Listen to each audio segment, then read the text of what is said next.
Good morning. As you know, the Frierdiker Rebbe, for whatever reason, felt it important that he become a United States citizen.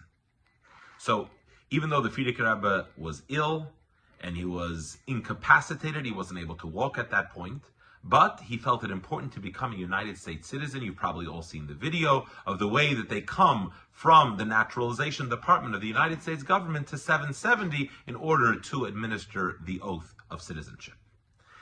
But here's a story that I think is very, very pertinent as we're about ready to daven.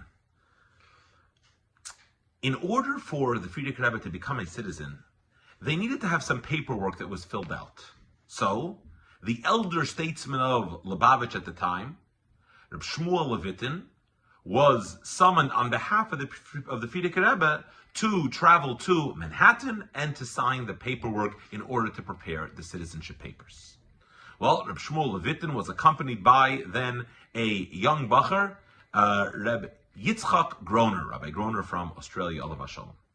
So, the bacher is driving Shmuel Levitin to Manhattan, and Shmuel Levitin, of course, came from the old country, and he had really never been off the ground more than a few stories. I mean, Brooklyn didn't have any high-rise buildings, the shtetl didn't have any high-rise buildings, and here they need to go to this big building in Manhattan.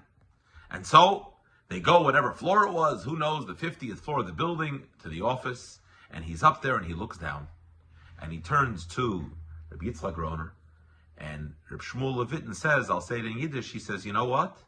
Az mahib sechuf, vert ganz olam haza a bissel kleiner. When you lift yourself up, the whole world seems a lot smaller.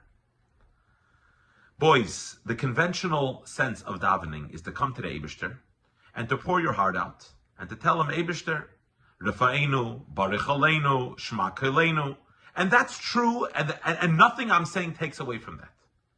But as we prepare to daven as Chassidim, it's not only about telling the Eibishter how big our problems are, but it's also about telling our problems how big the Eibishter is. Because when you recognize how great the Eibishter is, as mahib sechuf, when you lift yourself up, then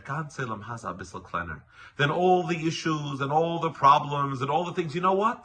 As a big Eibishter, you start seeing life through a different lens. You start looking, your perspective is a different one.